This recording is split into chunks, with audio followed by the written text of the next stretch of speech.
नमस्कार मित्रांनो. गेले 3-4 महिने हे वृश्चिक राशीसाठी काही बरोबर नव्हते. बऱ्याच प्रकारचा तणावाखालून तुम्ही गेलेला होतात आणि त्या जोडीला तुम्हाला शारीरिकतेच्या संदर्भातले सुद्धा काही त्रास झालेले होते.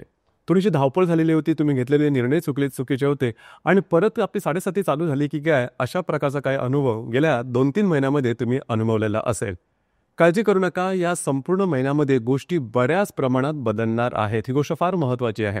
सगळ्यात पहिली आणि महत्त्वाची गोष्ट या महिन्यामध्ये ती म्हणजे शनी जो की तुमच्या चतुर्थ स्थानामध्ये भ्रमण करतो तो आता 5व्या स्थानामध्ये भ्रमण करणार आहे आणि 5व्या स्थानामध्ये बरेचसे ग्रह एकत्र आलेले आहेत. जसं की रवी आहे, शनी, राहू, नेपच्यून, बुध, शुक्र हे जे 6 ग्रह आहेत हे 6 ग्रह तुमच्या 5व्या स्थानामध्ये आलेले आहेत आणि राशीचा जो स्वामी आहे तो तुमच्या भाग्यस्थानात भ्रमण करणार. एकंदरीत ज्या सर्व ग्रहांचे प्रभाव परिणाम तुमच्या संपूर्ण जीवनावरती या महिन्यामध्ये म्हणजे एप्रिल 2025 मध्ये कशा प्रकारचे होणार आहेत या सर्व संदर्भातली खुलासेवर चर्चा आपण या व्हिडिओमध्ये करणार आहोत. तर सुरुवातीला आपण चर्चा करू की आपलं जे स्वास्थ्य आहे मानसिक किंवा शारीरिक हे नेमकं कशा प्रकारचं राहील. जसं की तुमच्या राशीचा जो स्वामी आहे मंगळ तुमचा षष्टेश पण आहे, जो की तुमच्या 8व्या स्थानामध्ये भ्रमण करत होता. दिनांक 3 तारखेनंतर हा तुमच्या भाग्यस्थानात भ्रमण करणार आहे आणि राशीचा नंबर 1चा अशुभ फलदायी ग्रह बुध जो की तुमच्या 5म स्थानामध्ये भ्रमण करतोय वक्री आहे आणि दिनांक 7 तारखेनंतर हा मार्गस्थ होणार आहे. एकंदरीतच सांगायचं झालं तर हा संपूर्ण महिना हा तुमच्यासाठी अतिशय उत्तम असणार आहे. खास करून गेल्या 3-4 महिन्यामध्ये जे काय स्ट्रेस, जे काय टेन्शन, जे काय फ्रस्ट्रेशन तुम्ही अनुभवलेलं होतं, नैराश्य जे काय तुम्ही अनुभवलेलं होतं त्याच्यामधून तुम्ही आता बाहेर पडत आहात. एक वेगळ्याच प्रकारची उमेद, एक वेगळ्याच प्रकारचा उत्साह, एक वेगळ्याच प्रकारचा जोश तुमच्यामध्ये असणार आहे. फिरणं वगैरे अर्थातच जास्त होईल आणि त्याचे जे आउटकम असतील ते सुद्धा चांगले असतील आणि जी कामं तुम्ही हाती घ्याल ती सहजपणे पूर्ण होताना दिसेल. सगळ्यात महत्त्वाची गोष्ट म्हणजे भाग्याची साथ तुम्हाला लाभणार आहे. ही गोष्ट फार महत्त्वाची आहे. तर नवनवीन जर का तुम्हाला कामं किंवा काही व्हेंचर्स जर का तुम्हाला हाती घ्यायचे असतील तर या महिन्यामध्ये जरूर हाती घ्या. तुम्ही बऱ्याच प्रमाणात ॲक्टिव्ह असणार आहेत आणि गोष्टी तुम्ही पूर्ण करणार. मुळात तुमची जी रास आहे ही थोडीशी डिसिप्लिन आहे, शिस्त बाळगणारी आहे आणि तुम्हाला तुमचा कंट्रोल नेमका माहिती आहे की आपण काय करू शकतो आणि कशा प्रकारे करू शकतो. बस वेळ आलेली आहे, जरूर त्या गोष्टी इम्प्लिमेंट करा आणि त्या तुमच्यासाठी पॉझिटिव्ह होणार आहे. यानंतर आर्थिक स्तराबद्दल सांगायचं झालं तर तुमच्या राशीकरता 2 जे ग्रह आहेत हे सगळ्यात महत्त्वपूर्ण ठरतात आर्थिक संदर्भात.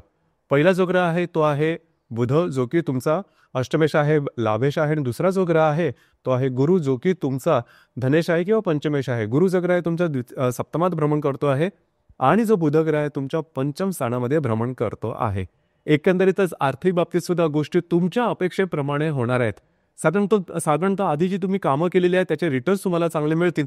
जे पैसे किंवा जे लाभ अडकलेले आहेत ते सुद्धा मार्गी होतील.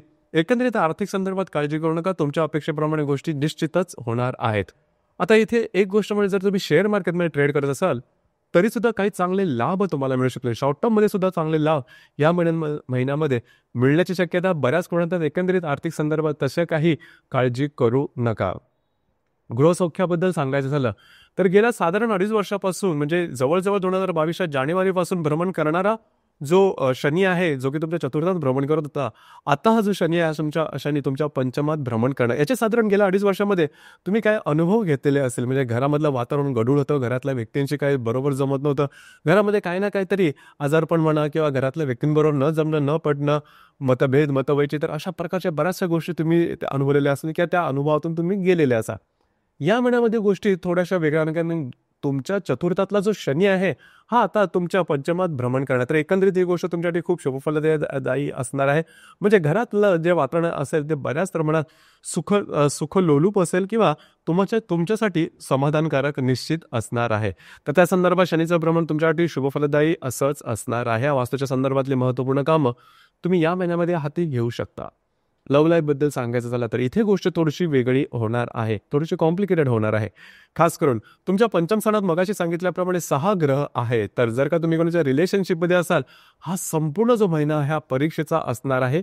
तुमची टेस्टिंग होणार आहे. लक्षात घ्या तुमच्यामध्ये आणि तुमच्या जे रिलेशनशिपमध्ये व्यक्ती आहेत त्यांच्यामध्ये किती विश्वास आहे, किती जोरदार तुमच्या भावना एकमेकांशी आहेत किंवा किती जास्त प्रमाणात तुम्ही एकमेकांशी डेडिकेटेड आहात याची परीक्षा तुमची या महिन्यामध्ये निश्चितच होणार आहे. खास करून रिलेशनशिपमध्ये असणाऱ्या व्यक्तींबरोबर वादविवाद होणं, गैरसमज होणं आणि त्याद्वारे गोष्टी टोकाच्या होणं, ब्रेकअपपर्यंत जाणं अशा प्रकारचे काही अनुभव तुम्हाला या महिन्यामध्ये मिळू शकतील. त्यामुळे सावध राहणं, सजग राहणं गरजेचं राहील आणि महत्त्वाचं म्हणजे जर तुम्ही नवीन रिलेशनशिप बनवायची असेल तर या महिन्यामध्ये ताकसुद्धा फुंकून फुंकून प्यावं, अशा प्रकारची काही गोष्टी किंवा अशा प्रकारच्या काही समस्या समोर येऊ शकतील. तर त्या संदर्भातले निर्णय घेताना थोडी काळजी घेणं गरजेचं राहील. म्हणजे एकंदरीतच जे तुमचं रिलेशनशिप आहे त्यासाठी हा महिना म्हणावा तेवढा ठीक नाही आहे.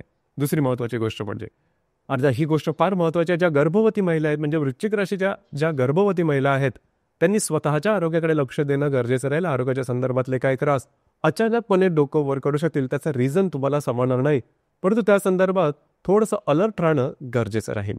जे विद्यार्थी वर्ग आहे त्यांनी सुद्धा स्वतःचं जे तुम्ही जे काही शिक्षण घेता त्या संदर्भात थोडंसं अलर्ट राहणं गरजेचं राहील. तुम्हाला जसं वाटतं तेवढं सोपं गोष्टी होणार नाहीत. वेगवेगळ्या प्रकारचे अडथळे तुम्हाला समोर येऊ शकतील आणि त्याच्यावर तुम्हाला 200% मेहनत करावी लागेल. ही गोष्ट थोडी लक्षात घ्या. याचप्रमाणे वैवाहिक जीवनाबद्दल सांगायचं झालं तर या ठिकाणी गोष्ट बऱ्याच प्रमाणात तुमच्या अपेक्षेप्रमाणे असेल. खास करून वैवाहिक जोडीदाराबरोबरचे नातेसंबंध सुमधुर अशा प्रकारचे दिसून येतील. वैवाहिक जोडीदाराबरोबर बाहेर फिरायला जाणं, तुमच्या दोघांमध्ये एक चांगले बंध तयार होणं, ही गोष्ट फार महत्त्वाची राहील आणि या महिन्यामध्ये ही गोष्ट फार तुमच्यासाठी सोयीस्कर सुद्धा होणार आहे. वैवाहिक जोडीदाराबरोबर बाहेर फिरायला जाणं आणि एकमेकांबद्दलचे नातेसंबंध अधिक घट्ट होणं, ज्या व्यक्ती विवाह कराव्यास उत्सुक आहे तर त्यांच्यासाठी सुद्धा हा संपूर्ण महिना अतिशय चांगला राहील. साखरपुडा होणं, एंगेजमेंट होणं, प्रत्यक्ष विवाह होणं, अशा प्रकारचे काय अनुभव तुम्हाला या महिन्यामध्ये निश्चित मिळणार आहेत. कार्यक्षेत्राच्या संदर्भात सांगायचं झालं तरी सुद्धा ही गोष्ट सुद्धा तुमच्यासाठी फार महत्त्वाची राहील. कार्यक्षेत्राच्या संदर्भात काही चांगले अनुभव तुमच्या समोर येतील. तुमच्या कामाचं कौतुक होणं, याचप्रमाणे वरिष्ठांकडून किंवा सहकार्यांकडून तुमच्या कामाला दाद मिळणं किंवा कामाच्या संदर्भात प्रमोशन मिळणं किंवा सॅलरी हाईक होणं, अशा प्रकारचे काही अनुभव तुम्हाला या महिन्यामध्ये निश्चित मिळणार आहेत. याचप्रमाणे कार्यक्षेत्राच्या संदर्भात म्हणलं नवीन नवीन काही संधीसुद्धा तुमच्या समोर येतील की ज्या सकारात्मक असते. तर एकंदरीत या संपूर्ण महिन्यामध्ये रिलेशनशिपचा जो माहोल जी गोष्ट आहे ती थोडीशी महत्त्वाची आहे. तिथे थोडंसं तुम्हाला लक्ष देणं गरजेचं राहील. बाकी जर का सांगायचं झालं हा महिना अतिशय चांगला राहणार आहे.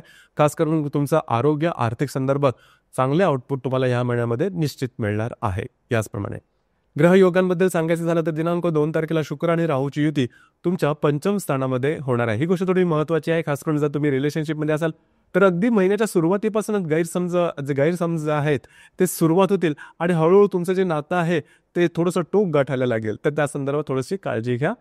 दिनांक 4 तारखेला बुध आणि राहूची युती आहे. जर तुम्ही शेअर मार्केटमध्ये ट्रेड करत असाल तर महत्त्वपूर्ण निर्णय घेण्याच्या आधी थोडा विचार करा. कागदोपत्री व्यवहार, कमिटमेंट, प्रॉमिसेस, खास करून शेअर मार्केटमधले या संदर्भात काळजी करणं फार महत्त्वपूर्ण राहील. याचप्रमाणे दिनांक 5 तारखेला मंगळ आणि शनीची युती ही तुमच्या भाग्य आणि पंचम स्थानामधून होणाऱ्या अतिशय चांगल्या प्रकारचा हा योग आहे. खास करून या दरम्यानच तुमच्यामधले होणारे जे बदल आहेत, जे सकारात्मक बदल तुम्हाला मी सांगितले की तुमचं फिरणं जास्त होईल, तुम्ही जास्त प्रमाणात ॲक्टिव्ह राहाल, एनर्जी जास्त प्रमाणात, महत्त्वपूर्ण कामं तुम्ही हाती घ्याल ती पूर्णसुद्धा करून दाखवतील आणि तुमच्या भविष्यकालीन योजनांकरता काही मोठी कामं तुम्ही या दरम्यान काही मोठा विचार या दरम्यान निश्चित कराल आणि तो प्रत्यक्षपणे इम्प्लिमेंट कसा करायचा या संदर्भातले विचार किंवा या संदर्भात तुम्ही बऱ्याच प्रमाणात ॲक्टिव्ह राहाल. तर दिनांक 5 तारीख जी आहे किंवा 5 तारखेला होणारा जो मंगळ शनीचा त्रिकोण योग तुमच्या भाग्य आणि पंचम स्थानातून होणार आहे तो तुमच्यासाठी शुभफलदायी असाच असणार आहे. दिनांक 6 तारखेला मंगळ आणि शुक्राचा त्रिकोण योग सुद्धा तुमच्या भाग्य आणि पंचम स्थानामधूनच होणार आहे. हा सुद्धा अतिशय शुभफलदायी असणार आहे. खास करून वैवाहिक जोडीदाराचे नातेसंबंध अतिशय सुमधुर अशा प्रकारचे दिसून येतील. वैवाहिक जोडीदाराबरोबर कुठे बाहेर फिरायला जाण्याचा योग संबंध, तुमच्या दोघांमध्ये जे इंटरॅक्शन असेल ते खूप चांगल्या प्रकारचं दिसून येईल आणि मनामध्ये एक वेगळ्याच प्रकारची उत्सुकता म्हणा किंवा एक वेगळ्या प्रकारची एनर्जी म्हणा, पवित्रपणा म्हणा, हे सगळ्या गोष्टी म्हणजे उत्तम गोष्ट, उत्तम भावभावनाने परिपूर्ण असा हा योग तुमच्यासाठी असणार आहे. दिनांक 7 तारखेला शुक्र शनीची युती ही तुमच्या 5व्या स्थानात होणार आहे. थोडंसं वैवाहिक जोडीदाराच्या आरोग्याकडे थोडंसं लक्ष देणं गरजेचं राहील. याच दरम्यान जर तुम्ही रिलेशनशिपमध्ये असाल तर तिथे सुद्धा गोष्टी थोड्याशा वरखाली तळ्यात मळ्यात अशा प्रकारच्या दिसून येतील आणि दिनांक 24 तारखेला होणारा हा योग हा अत्यंत महत्त्वपूर्ण राहील. या संपूर्ण महिन्यामध्ये अतिशय अशुभ फलदायी अशा प्रकारचा हा योग असणार आहे. लक्षात घ्या, या दरम्यान जे मी सुरुवातीला सांगत होतो की रिलेशनशिपमध्ये गोष्टी टोकाच्या होतील किंवा गोष्टी अगदी ब्रेकअपपर्यंत पोहोचतील, तर तो जो हा संदर्भ शनी राहूच्या युतीमध्ये जास्त प्रमाणात दिसून येतो. जरी ही युती 24 तारखेला होणारी असली तरी त्याचा प्रभाव साधारण 19 तारखेपासून ते जवळजवळ 27-28 तारखेपर्यंत दिसून येईल. तर त्या दरम्यान तुम्हाला सजग राहणं गरजेचं राहील. गर्भवती महिलांनी स्वतःच्या आरोग्याकडे लक्ष देणं गरजेचं राहील. फसलं जाणं अशा प्रकारचे काय अनुभव तुम्हाला या दरम्यान निश्चित येतील. कुठल्याही प्रकारची महत्त्वपूर्ण कामाची सुरुवात या दरम्यान अजिबात करू नका. तुमचे अंदाज चुकू शकतील. काळजी घ्या. प्रलोभनाला बळी पडू नका. याचप्रमाणे दिनांक 12 तारखेला पौर्णिमा आहे, हनुमान जयंती आहे त्या दिवशी, आणि जी अमावास्या आहे ते तुमच्या 6व्या सणात होणार आहे दिनांक 27 तारखेला. अमावास्या आणि पौर्णिमेच्या दरम्यान थोडंसं आपली मानसिकता थोडी तीव्र असते आणि भावनातीत आपण थोडं जास्त असतो. आणि तुमच्या राशीबद्दल सांगायचं झालं तर परस्पर निर्णय घेणं, कोणाला न सांगता निर्णय घेणं, हा भाग थोडा असतो. तर तुम्ही इमोशनल होऊन, जर का तुमची रास इमोशनल सुद्धा आहे आणि इमोशनल होऊन कुणाला न सांगता काही निर्णय घेतले तर बऱ्याच वेळा चुकण्याची शक्यता असते. तर खास करून या महिन्यातले जे 12 तारीख आणि 27 तारीख याकडे लक्ष देणं गरजेचं राहिलं. 27 तारीख खास महत्त्वाची अमावास्या आहे, त्या दिवशी 6व्या सणात होणारी आरोग्याकडे लक्ष द्या. आरोग्याच्या संदर्भातले त्रास, फसलं जाणं, फसवलं जाणं, किंवा जे तुमचं कार्यक्षेत्र असेल त्या संदर्भातले चुकीचे निर्णय घेणं, अशा प्रकारचे सुद्धा काही अनुभव येऊ शकतील. त्या संदर्भात काळजी घ्या. तर मित्रांनो, हे होतं वृश्चिक राशीचं एप्रिल 2025 करताचं संपूर्ण राशीफळ. धन्यवाद.